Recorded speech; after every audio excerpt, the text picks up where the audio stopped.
千里之行，始于足下。A journey of 1,000 miles begins beneath the feet.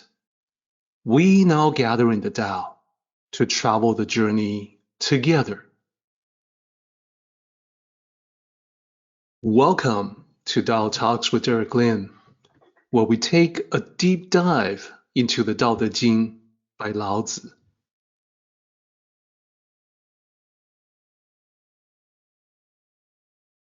I would like to extend a warm welcome to you. Thank you for joining us.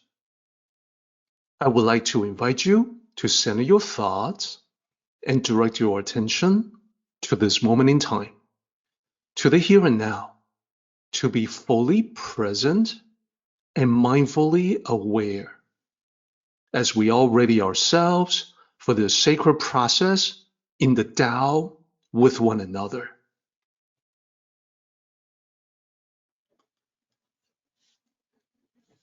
So like all the other chapters, 15 has its own title as well. Here's what the title looks like. Not overfilled. 不盈章, 3 characters as always. The leftmost character is the character for no. And the middle character is filling, overfilling. And the third character, the one on the right, is chapter. To use this term, not overfilled, it means not being full of oneself, constantly maintaining a humble attitude instead. That there's always room for learning something new. In the metaphor of a container holding water, to be overfilled means arrogance. It's contrary to the Tao, which, as the void, is empty in essence. All of us come into this world as empty vessels. It is important because it means we're ready to learn, ready to fill ourselves with whatever information and knowledge that we will need in this lifetime. Therefore, in a real sense, our beginning state of emptiness is what makes us useful as human beings. It is what allows us to have the functionality of a human being. So now let's take a look at chapter 15.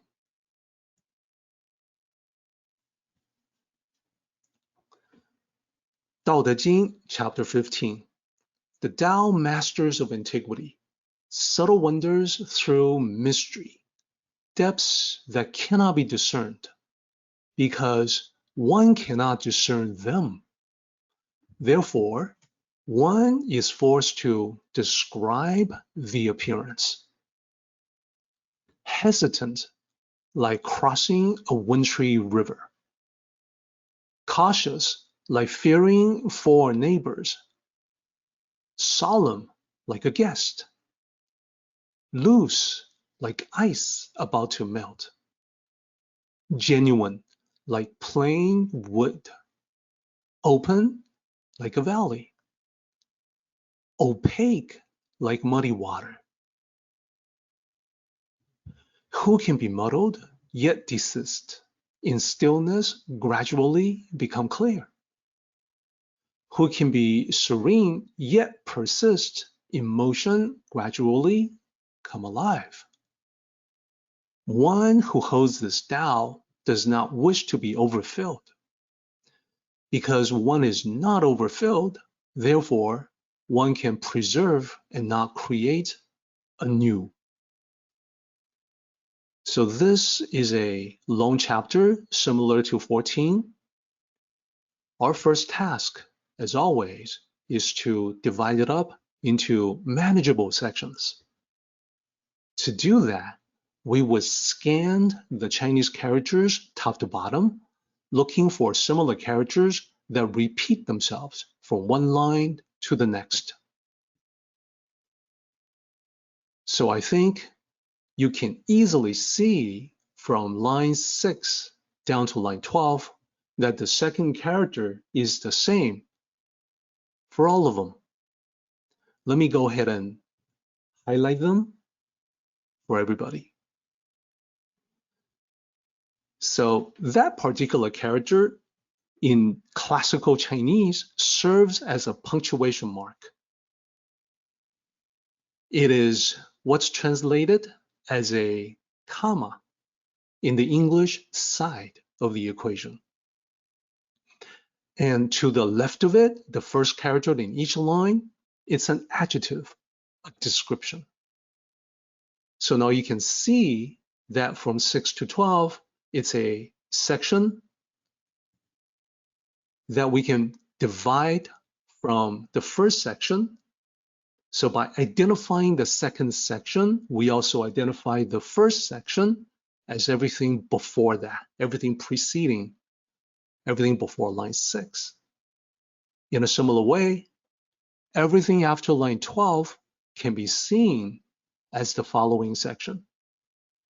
So right off the bat, we have an easy way to identify the 3 different sections of this chapter. Now, we should also identify the other repeating characters as well. Looking at line 13 and line 15, we definitely have repeating characters there. We can take a look at the first 2 characters of those lines, and we can see them. And to the right-hand side, this will be translated as who can be. Then there's more. Even in just 13 and 15, we have the 4th character being the same, or the second to last character. That's the same.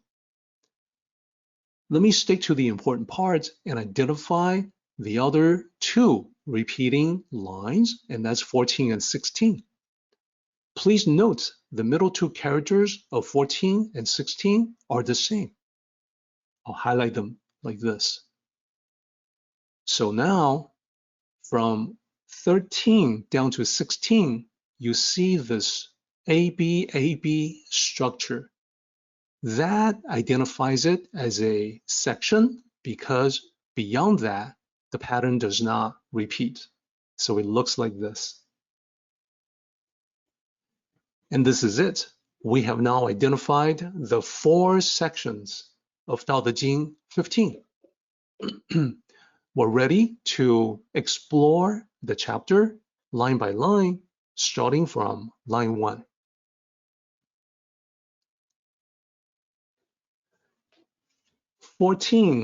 Chapter 14 flows into chapter 15. Or another way to say it is that chapter 15 follows the concepts expressed in 14, so there's a continuation of thoughts between the 2. We begin with line 1 that says, the Tao Masters of Antiquity. Well, in chapter 14, we were talking about the Tao of the Ancients. So this is actually of a piece. This is actually together as one complete thought. Let's talk about the Tao Masters of Antiquity.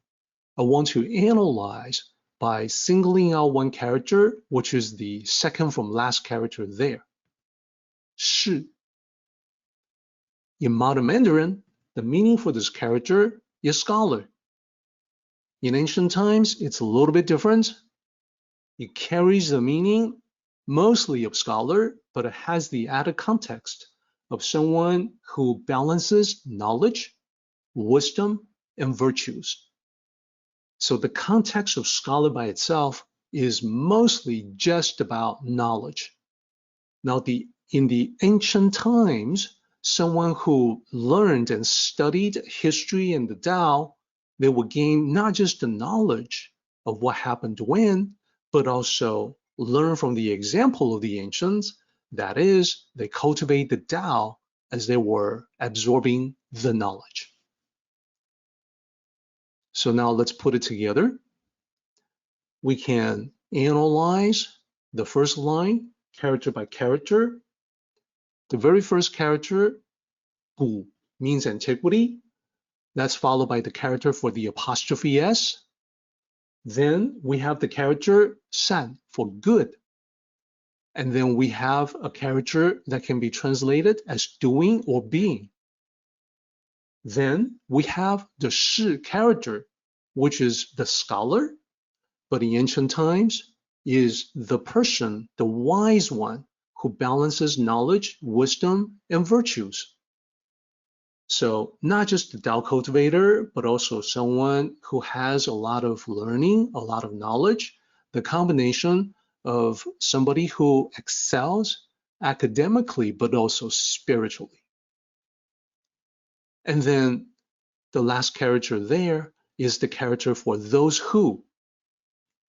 So we can do a raw transcription for this line, and it will look like this. Those who were good at being wise in antiquity. Good, in this case, would be practicing the Tao skillfully.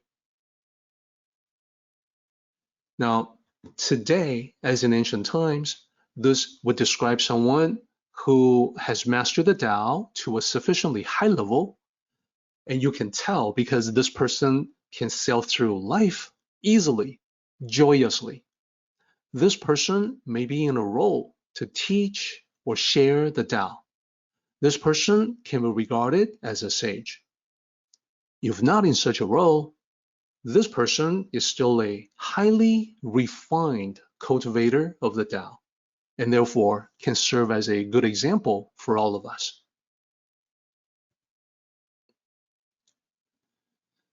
So to continue on about the Tao masters of antiquity, I want to raise the question, what does Laozi, who does Laozi have in mind when he talked about the Tao masters of antiquity? Can we be a little bit more specific? We should be more specific so that we can be sure we understand the meaning of Laozi exactly as he intended. So first, the Tao masters of antiquity, it does not include Laozi himself. He's referring to other people, nor is it the other sages. It's not Zhuangzi. While Laozi was living, Zhuangzi had not yet come to be. Zhuangzi came after Laozi, and Zhuangzi will regard Laozi as his teacher, but their lives did not overlap. Now, Confucius lived at the same time of Laozi, was younger than Laozi, also regarded Laozi as his teacher. Again, he was not regarded as a Tao master of antiquity. He was a contemporary. It's not Sun Tzu, the Art of War, Sun Tzu. It is not the others from the Warring States period. All of those would be considered by Laozi as his contemporaries. So they are ruled out of the picture. Keep in mind, we have relatively little information about the generations before Laozi. So we don't, for instance, we don't know who were the most well-known sages or the less well-known sages in the centuries before his time. The Tao masters of antiquity was not a reference to the Buddha. The ancient Chinese had little knowledge of India. They were mostly concerned with the ancient land of China itself. Buddhism would not become widespread in China until centuries after the time of Laozi. So this was not a reference to the Buddha either. So generally speaking, Laozi was referring to accomplished, refined Tao cultivators of generations previous to him. These were the ones who refined spirituality and understood the ancient Tao or the Tao axiom. Laozi also meant the well-known sages who were as ancient to him as he is to us. So once upon a time, years ago, I visited Taiwan, and as part of that trip, was able to visit a large temple in the authentic Tao tradition. In that temple, which was huge, along these massive walls, there were carvings that depicted the Tao lineage all the way back to the beginning. And the Tao lineage, the beginning, was not Laozi, because there were thousands of years of Tao cultivators and sages prior to his time.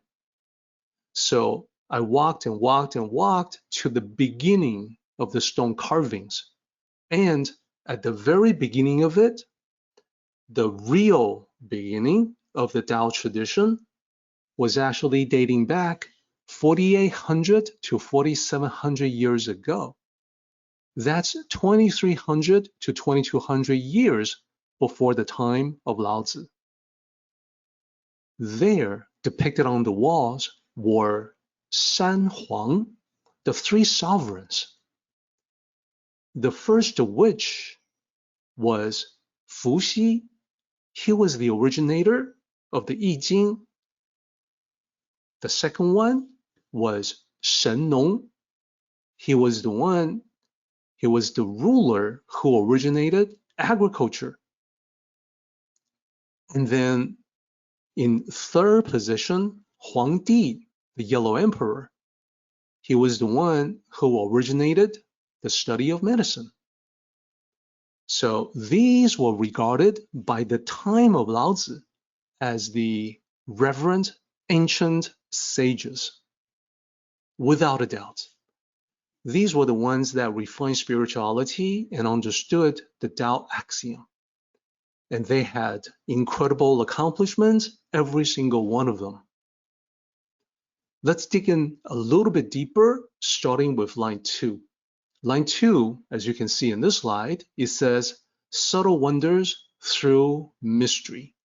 Let's analyze that. Starting with the first character, Wei. Here's the pinyin. The meaning for this character is small or imperceptible, something that is tiny and seemingly insignificant. So when this is applied to the ancient masters of antiquity, in this context, it means the ancient masters were subtle in the practice of their Tao. And when I say subtle, what I mean is that their preference was to attain success in a seamless way. This meant they never showcased themselves. They would never do anything to excess or over the top.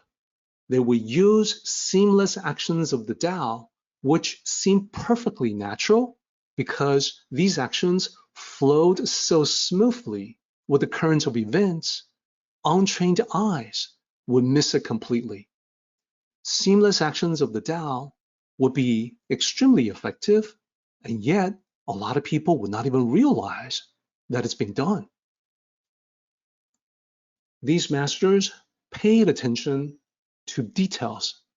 They cultivated quiet excellence. And this should be our standard and preference as Tao cultivators. So as you can see, just one character, the first character in line 2, we can actually derive a lot of context and meaning into it. Let's talk about the second character, which is Miao. Here's the pinyin. This character is all about subtle wonders, the small touches that make a significant difference.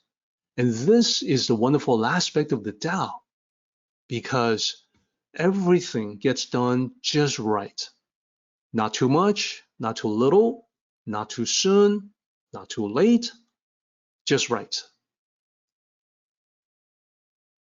Then the character right next to it, Xuan, as we discussed last time, this character is often mistranslated as dark. It's related to the true meaning. Xuan means difficult to understand. The mistaken meaning of dark is something that is difficult to see, like it's in the dark or I'm in the dark, I can't see what you're talking about. Difficult to see is related to difficult to understand, but the character means just that. It does not mean dark. That's a distortion. Now, let's take a look at the last character there as well. This last character is tong, and the meaning is through, to go through. So this is similar to what we have discussed about the Tao axiom as the Tao that goes through everything. And in life, Tao cultivators utilize Tao principles to move through various tasks using the Tao to arrive at a positive conclusion. The Tao, of course, is ever present. It is everywhere. It is part of everything. And that's why we say that it goes through all. So together, subtle wonders through mystery. This describes the ancient masters. Why? Because they were spiritually refined, and yet they were subtle, they were seamless, they did not have the need to flaunt the refinement. They accomplished a lot, but the depth of their accomplishment was incredible and could not be readily discerned.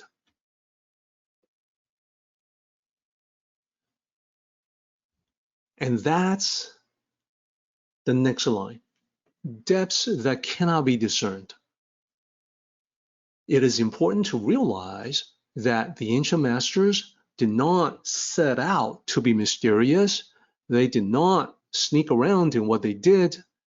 They were difficult to understand because of the depth of what they knew, and also because they did not necessarily want to put themselves in a high-profile position where they can be readily seen.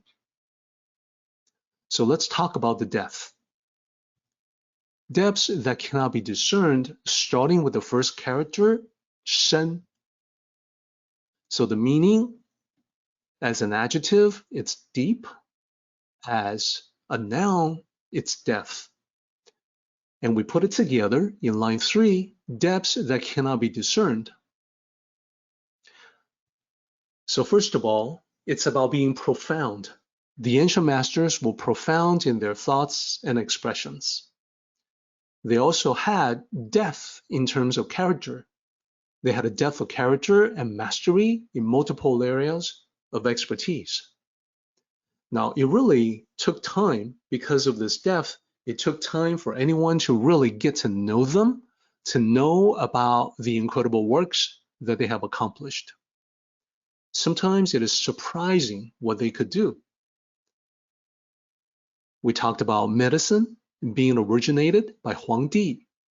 That is the Chinese medicine, traditional Chinese medicine, TCM, including acupuncture, acupressure, herbal medicine, still being used today. And that's 4,800 years later from its beginning. And for Fuxi, his prediction of the weather led to him discovering patterns of existence and reality, and he was able to summarize them in 64 patterns, the hexagrams of the I Ching. So these were incredible gifts to mankind. It's not easy to figure out how they did what they did. So line 4, because one cannot discern them. There was so much to them, these ancient sages, people could not easily understand them, unable to explain their wisdom.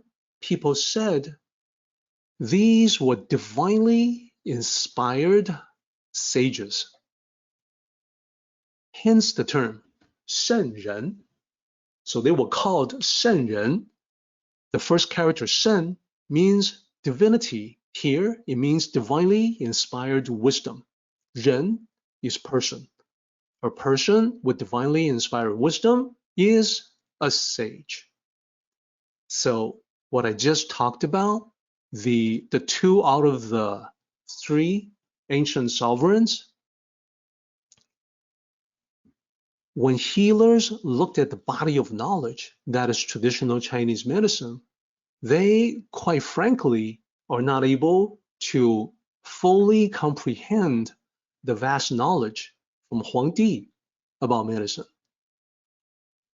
In the original days of Wuxi, he would predict the weather for the hunters about to head out, sometimes for weeks at a time. He would let them know in advance what they could expect so they could prepare accordingly. They could not understand how he could derive predictions from observing patterns in heaven. So these are just 2 of the many examples of how ordinary people found it rather difficult to discern the level, the learning, the wisdom that came out of the ancient practitioners. Therefore, we go to line number 5. Therefore, one is forced to describe the appearance. Because you cannot figure out how they did what they did, we have no choice but to describe what we can observe. Why do we want to do that? Because through observation, we can emulate their actions and behaviors. That emulation can lead us in time to attaining a degree of their mastery. So when we think about this, it is similar to the idea that, well, the Tao cannot be seen. It is invisible, but we can observe its effects on life. That is, what happens if you follow the Tao? What happens if you move in opposition of the Tao?